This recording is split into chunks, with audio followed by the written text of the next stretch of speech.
Nuno Farinha, por exemplo, no processo Etopeira. Isto a propósito de uma reportagem que foi publicada precisamente pelo Record em 2016 e da autoria de Nuno Farinha.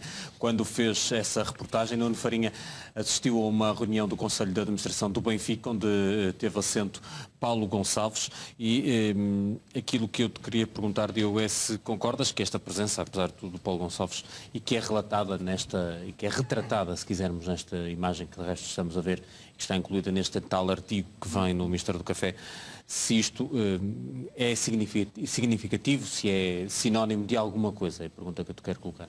Concordo, Tiago. Em que sentido?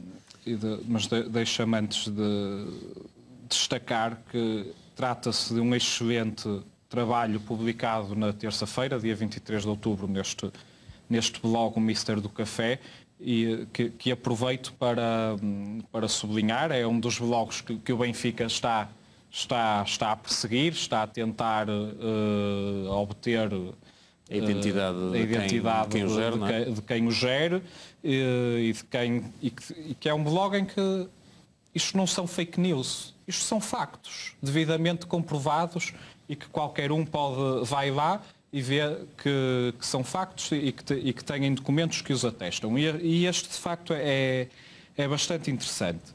Porque o que se diz é que há uma tese da administração da SAD do Benfica, agora no caso é Etopeira, que é o Paulo Gonçalves, não tinha nada a ver connosco. Nós quase nem sabíamos que era um trabalhador anónimo.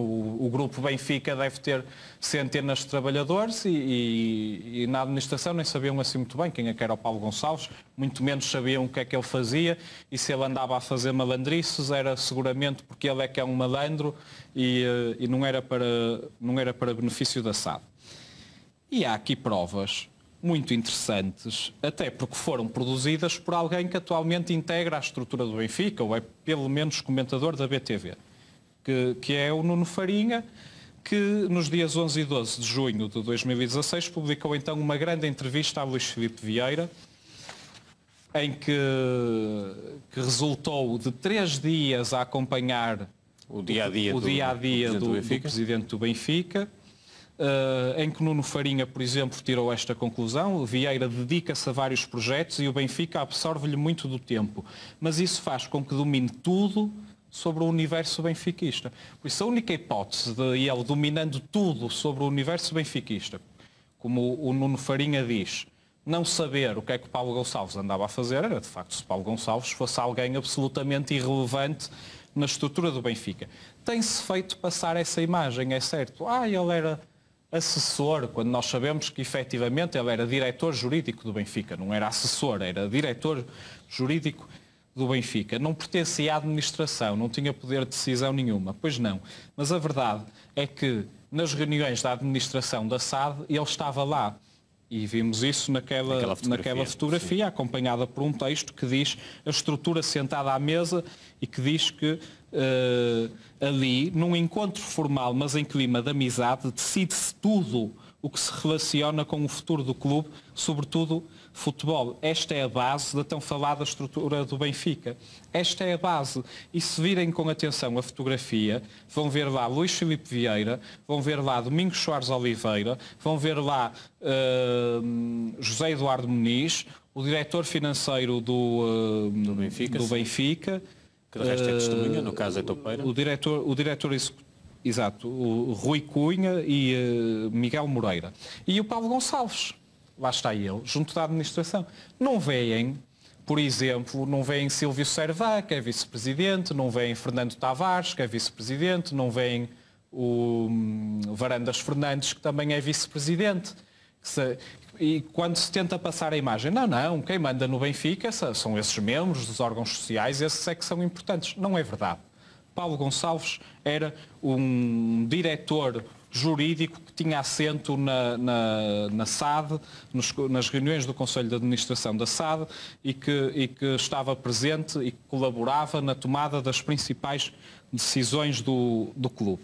E depois, abreviando, há outro aspecto muito interessante, que era quando perguntaram o Nuno Farinha, perguntou a Luís Filipe Vieira se achava positiva a divulgação de relatórios dos árbitros que era algo que se iria passar a partir da temporada seguinte. Ele diz que não, que acha que é muito negativo, que isso expõe os árbitros, que aumenta o ruído e tal.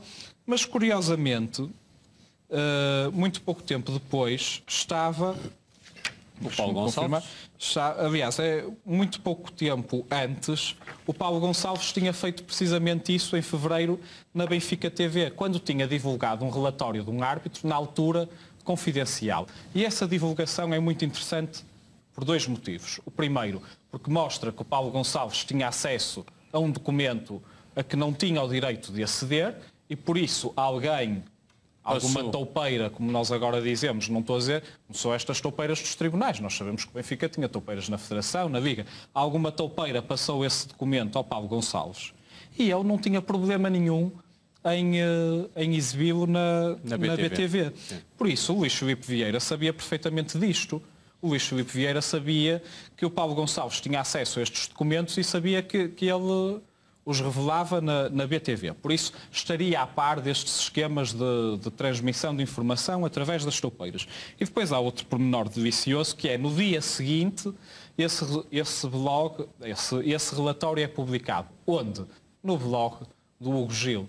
O Hugo Gil, que também gosta de fazer de conta que não tem nada a ver com a estrutura do Benfica, mas que, como nós já vimos a semana passada, quando, aquela expressão que o Bernardino usa algumas vezes, quando foi sentar o traseiro no mocho, não foi a julgamento, mas quando esteve de se apresentar perante a Justiça, confessou lá que trabalhava para o Luís Bernardo. Sim. Pronto, foi lá que o Paulo Gonçalves plantou isto. Por isso é um excelente trabalho do Mister do Café, tem mais pormenores que eu recomendo vivamente e que mostra que esta estratégia do Benfica, estas teorias sobre o caso Etoupeira, são uma estratégia de sobrevivência, é assim que eles vão tentar safar perante a Justiça, mas os factos são os factos e todos nós podemos fazer um confronto entre a realidade que o Benfica quer tentar meter-nos na cabeça e a realidade real, e isto não é um pleonasmo.